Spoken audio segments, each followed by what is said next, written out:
I want to tell you this. Listen very carefully.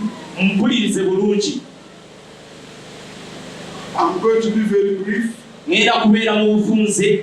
We have a problem in this country because in the year 1900 this country was captured by our then leaders. The local leaders were Baganda generals headed by a one called Apollo Kagwa. The British were headed by Sir Harry Johnson. So both did an agreement, the 1900 agreement, which started the modern nation of Uganda. I'm not being negative, but those local leaders, Apollo Kagwa, Stanislas Mugwanya, Kisingiri, Kate, several of those people, they were Kakunguru, they were fighters in the Christian army. And they believed that they were fighting for the gospel. Because they are the first converts of the missionaries. So they thought that they would use the army, the gun, to now take over and establish a new chapter in this country. And that's what they did. And they overthrew the then government of Kabaka Mwanga and Kabarega and set up a modern state when Uganda was the first province of the country. That was the first modern state of Uganda.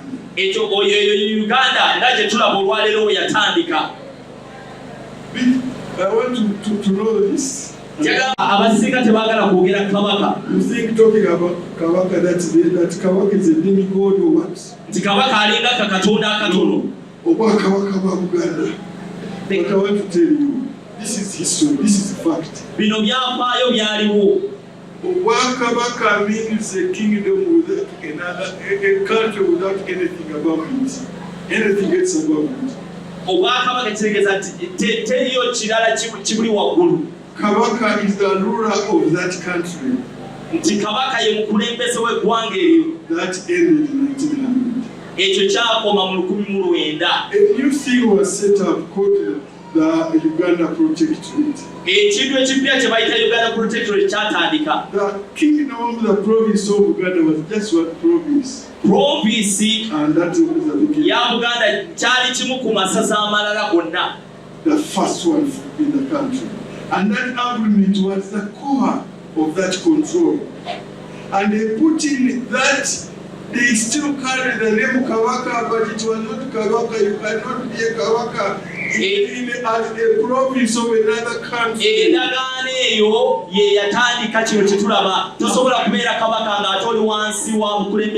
They even stated his job, the work he was supposed to be collecting taxes. If he didn't collect that amount of tax, he would be deported. It is there in the agreement.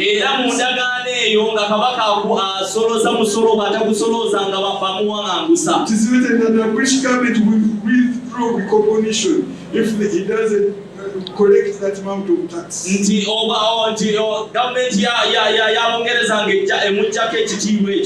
That government set up the Bamasas and gave work to each.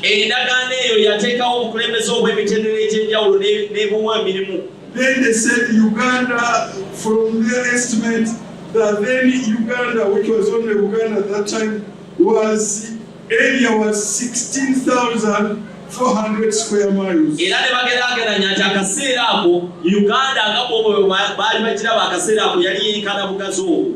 And they divided it into two. Half of it, about 8,000 square miles, went to the British government and was called Crown land. governed by the Crown Land Ordinance. Ne bachawulamu epaati ey'okubiri ne bagiyita Mailo. Mailo was divided into two. Mailo negabanyizibwamu emirundi ebiri. The official Mailo and the private Mailo. Mailo eri official n'eri private. The official Mailo was a public land which was occupied by Bamasaza, Bamagombola, officially, Kabaka's office officially, and governed by the 1919 Official Estates Ordinance. Official party official yo yali ebera ko Bamasaza, Magombolola. It belonged to nobody. It was governed under that ordinance. Official Estates Ordinance. So nobody can tell you today that waliwo ettaka lya Kabaka. That's why, because it is land governed by Official Estates Ordinance of 1919. An ordinance official some of it was under Kabaka, under some, but governed by that law. So that lie must end. That land, eventually when we got independence, it became governed by the Official Estates Act. In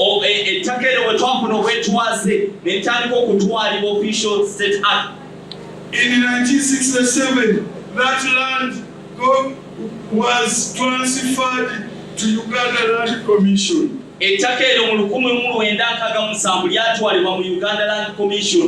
So nobody should tell you that this is Kabaka's land here or there. That is a public land given under that 1900 agreement and governed by that estate from 1900, 1962 and 1967 under the Public Lands Act, and now it's under the District Land Board.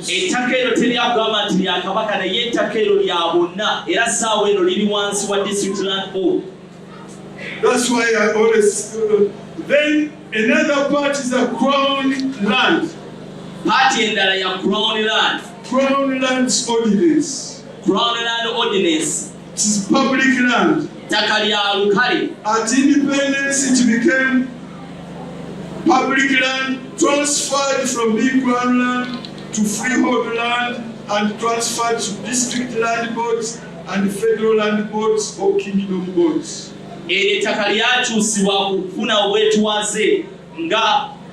Land board, kingdom land board. In 1967, it was transferred and taken to Uganda Land Commission. The 1995 Constitution put it under district land boards. Constitution district land board. So all public land is now under the district land boards. There is